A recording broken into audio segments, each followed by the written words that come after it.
Hoje a gente vai se debruçar sobre uma empresa que, nossa, virou um dos assuntos preferidos do mercado nos últimos anos, principalmente para quem busca renda passiva.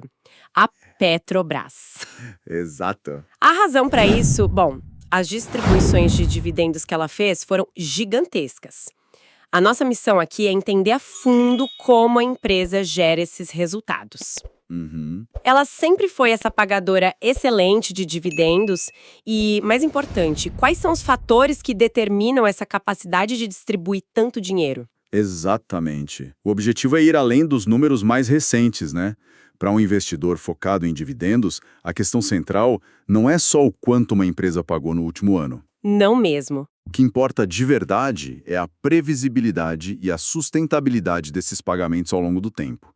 Então, vamos investigar a história, a estrutura da empresa, os ciclos que influenciam, para entender se ela se encaixa numa estratégia de longo prazo. Ok, vamos analisar isso então. Ao olhar o histórico de dividendos da Petrobras, a primeira coisa que salta aos olhos Irregularidade. é uma montanha-russa, né? Total. Embora hoje o rendimento de dividendos seja bem atrativo, né, algo em torno de 10%, o passado conta uma história bem diferente. Em anos como 2016, 2017, 2020, por exemplo, a empresa simplesmente não pagou dividendos. Zero. Nada. E em 2018 e 2019, os valores foram muito baixos, quase irrisórios, ali na faixa de 2 a 3% de rendimento. Isso é um ponto crucial. Com certeza. A maioria das pessoas que constroem uma carteira com foco em dividendos busca uma fonte de renda estável para o futuro, talvez para aposentadoria. Claro, para pagar as contas. Isso. A ideia é que essa renda cubra despesas que não diminuem de um ano para o outro. Uma flutuação tão grande onde num ano se recebe um valor X e no outro, zero, compromete totalmente essa previsibilidade. É uma diferença fundamental, né? Uma coisa é uma pequena variação, outra completa ausência de pagamento. Exato. Isso nos leva à pergunta: por que essa instabilidade aconteceu? Imagino que não foi algo repentino. Foi o resultado de uma combinação de fatores ao longo de vários anos. É isso? Foi uma tempestade perfeita que se formou. E aqui é que fica muito interessante. Vamos voltar para 2010. Naquele ano, a Petrobras tinha uma dívida bruta de zero e um caixa de 56 bilhões de reais. Uma posição financeira extremamente sólida, invejável. É difícil de acreditar, né? Mas o que se seguiu foi um período de investimentos ruins e políticas de Estado que levaram a empresa a uma dívida bruta de quase 600 bilhões de reais. Para ser exato, 593 bilhões. O que é fascinante aqui é o contexto da época. Essa dívida equivalia a mais de 120 bilhões de dólares. E esse endividamento massivo coincidiu com outro fator externo crucial: O preço do barril de petróleo. o preço do barril de petróleo. Antes da crise de 2008, impulsionado pelo crescimento acelerado da China, o preço do petróleo se manteve por muito tempo acima de 100 dólares o barril. Certo. Havia uma demanda crescente que a oferta simplesmente não conseguia acompanhar. Só que o cenário mudou drasticamente, o mundo entrou numa desaceleração econômica, a China parou de crescer no mesmo ritmo e, ao mesmo tempo, todos os investimentos feitos em produção de petróleo começaram a maturar. Aham. O resultado foi um choque de oferta com uma demanda em queda. O preço do barril, que era de 100 dólares, desabou para menos de 50 e ficou nesse patamar por anos, ali entre 2015 e 2017. E durante a pandemia chegou a um mínimo de 25 dólares. Nossa! Se a gente conecta isso ao cenário geral, a consequência direta para a Petrobras foi uma série de prejuízos. Faz todo sentido. Os registros mostram perdas significativas em 2014, 2015, 2016 e 2017. Uma empresa com dívida altíssima e operando com prejuízo simplesmente não tem como distribuir lucros. Claro, não tem de onde tirar. Isso explica perfeitamente aquele período em que os dividendos desapareceram. Então, o que tudo isso significa? Significa que a empresa é extremamente sensível ao preço do petróleo. Mas será que a Petrobras é só uma empresa de exploração? Ela tem outros negócios. Vamos ver a relevância de cada um. Ótimo ponto. O principal segmento é, sem dúvida, o de exploração e produção. Nos primeiros 9 meses de 2025, esse setor gerou um caixa medido pelo EBITDA ajustado de quase 30 bilhões de dólares. É um número impressionante. E a eficiência nesse segmento é notável. O custo de extração, o chamado lifting cost, no Brasil é de $6,30 por barril. 6,30. Isso. Para dar uma ideia de comparação, concorrentes como a Prio têm um custo de 12 a 13 dólares e a Recôncavo de 13 a 15 dólares. Nossa, é menos da metade. Bem menos. Isso dá à Petrobras uma margem de mais de 60% nesse segmento. É uma vantagem competitiva brutal. Ok, essa é a galinha dos ovos de ouro. Agora vamos comparar com os outros segmentos. A área de refino, transporte e comercialização, que recebe o petróleo extraído, Certo. gerou um EBITDA de 3,4 bilhões de dólares no mesmo período de 9 meses. Olha a diferença. É um valor quase 10 vezes menor que o de exploração e produção. E a margem aqui é de apenas 6%. 6%. É uma diferença gritante. E existe ainda um terceiro segmento, de gás e energia, que é ainda menor. Menor ainda. Sim, ele gerou 526 milhões de dólares em 9 meses e sofreu uma queda de quase 50% em relação ao ano anterior, devido à redução no preço de venda da energia elétrica. Entendi. A conclusão aqui é clara. Embora a Petrobras seja diversificada no papel, na prática, a sua saúde financeira e sua capacidade de gerar lucro dependem esmagadoramente do segmento de exploração e produção e, por consequência, do preço internacional do petróleo. Exatamente. O resto, financeiramente falando, é quase acessório. Com base em tudo isso, então, como um investidor de dividendos deveria enxergar a Petrobras? Olha, Fique evidente que é uma empresa de commodities e, como tal, é cíclica. é a definição de cíclica.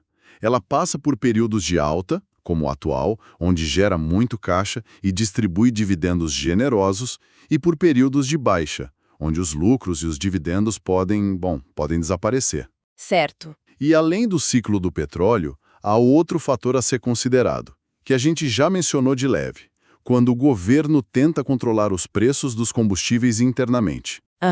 Mantendo abaixo do mercado internacional. Isso comprime diretamente a margem do segmento de refino. Embora a geração de caixa da empresa como um todo ainda possa ser positiva, ela pode não ser suficiente para cobrir os investimentos necessários, criando uma espécie de subsídio. Entendi. Quer dizer, o lucro de um lado cobre o prejuízo do outro. Na prática, sim. Portanto, a conclusão é que uma empresa como a Petrobras pode, sim, fazer parte de uma carteira de dividendos. No entanto, é fundamental ter a consciência de que ela não vai oferecer a mesma estabilidade de outras empresas. É isso. É preciso entender e respeitar os ciclos. E talvez o mais importante, ter muito cuidado com o percentual da carteira alocada num ativo com essa característica tão volátil. Sem dúvida. Uma excelente pagadora de dividendos hoje pode não pagar absolutamente nada daqui a 3 ou 4 anos. É preciso ter isso muito claro. Essa análise toda nos deixa com uma reflexão final, eu acho. Sim, é uma reflexão que fica para o investidor ponderar. A principal fonte de lucro da Petrobras, que é o motor de dividendos dela, depende de um preço de commodity definido no mercado global, sobre o qual ela não tem controle nenhum. Ao mesmo tempo, as margens em outros segmentos e suas decisões estratégicas podem ser influenciadas por políticas domésticas. A pergunta que fica é: como um investidor pode ponderar adequadamente o equilíbrio entre as forças do mercado global e os riscos políticos nacionais ao avaliar o potencial de dividendos de longo prazo da empresa? A questão de hoje é Petrobras, com todo o seu histórico turbulento. Serve para aquele investidor que quer montar uma carteira para viver de dividendos? A discussão, olhando para os dados, é se ela é uma aposta segura e, principalmente, previsível. Eu defendo a visão de que, olhando para os números de hoje, a capacidade da empresa de gerar caixa a torna, sim, uma excelente opção, mesmo sendo uma empresa cíclica. Já eu vejo de outra forma. Acredito que a enorme dependência do preço do petróleo, somada ao histórico de instabilidade e, vamos dizer, interferência política, a torna uma escolha arriscada demais para quem busca, acima de tudo, previsibilidade de renda. Olha, é impossível negar o passado, mas o investidor compra o futuro, né? E a realidade atual é que a Petrobras oferece um dividend yield na casa dos 10%. Mas o ponto-chave, que eu acho que muitos esquecem, está na operação. O custo de extração da Petrobras é de apenas $6,30 por barril. Certo. Para se ter uma ideia, muitas empresas americanas de xisto precisam de $40, $50 só para começar a ter lucro.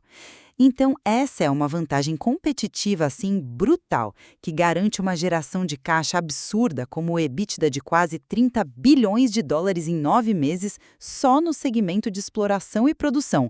É esse motor que sustenta os dividendos robustos. Eu entendo o argumento da eficiência, de verdade, mas o pilar de uma carteira de dividendos é a constância, né? E é exatamente aí que a Petrobras, historicamente, falha de forma espetacular.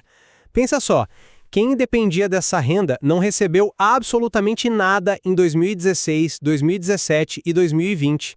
E, em 2018 e 2019, os pagamentos foram, irrisórios. Isso aconteceu porque a empresa estava afogada numa dívida de quase R$500 bilhões e totalmente vulnerável ao preço do petróleo que, como a gente lembra, despencou. O passado é um alerta muito claro de que esses mesmos riscos continuam na mesa. Ok, você tem um ponto forte sobre o histórico. Ninguém pode apagar os anos sem dividendos. Mas assim, toda empresa de commodity é cíclica. A solução não é fugir do setor, mas sim saber dosar o percentual na carteira, entende? Ignorar a Petrobras por causa disso é deixar de lado uma imensa capacidade de lucro. Esse custo de produção baixo que eu mencionei é o melhor seguro contra a imprevisibilidade do petróleo. Torna a empresa muito mais resiliente que as concorrentes. Mas espera aí, o risco não é só o ciclo do petróleo. E o risco político? Isso não te preocupa? A gente já viu esse filme. O governo pode usar a política de preços, principalmente no refino, para segurar a inflação. E quando isso acontece, a empresa é forçada a vender gasolina e diesel por um preço menor que o de custo, o que simplesmente esmaga as margens de lucro. Esse fator de incerteza é uma particularidade dela. Sim, o risco de uma canetada do governo é real. Não dá para ignorar. A diferença fundamental, eu diria, é que a empresa de hoje não é a mesma de 2015.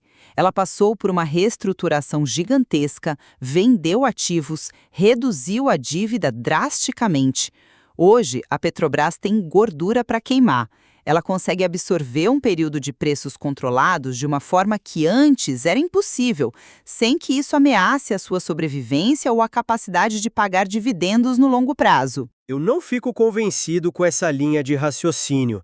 A resiliência pode ser maior, mas o alicerce do lucro continua sendo o mesmo. O preço do barril de petróleo, que é totalmente imprevisível, o segmento de refino que você mencionou, representa só uma fração do resultado, tipo uns 12% do lucro da exploração.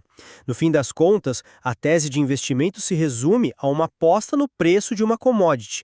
Isso, por definição, está muito longe de ser um ativo para gerar renda passiva e previsível. Em resumo, eu vejo a Petrobras hoje como uma potência em geração de caixa, com uma eficiência operacional de classe mundial. Para o investidor que entende a volatilidade do setor e sabe gerenciar esse risco dentro de um portfólio diversificado, ela é sim uma fonte de renda muito significativa. Por outro lado, a dependência profunda do preço do petróleo e um histórico marcado por dividendos irregulares e risco político formam uma base frágil para quem busca estabilidade. Para o investidor cujo objetivo principal é previsibilidade, a questão central permanece. O potencial de retorno realmente compensa essa incerteza toda? A análise desses argumentos revela que a decisão depende, crucialmente, do perfil de risco de cada um. Esse estudo não constitui nenhum serviço de análise ou recomendação. Este é um mercado de renda variável, bolsa de valores, onde o risco é inerente, toda e qualquer decisão é de cada investidor. Um abraço e até a próxima!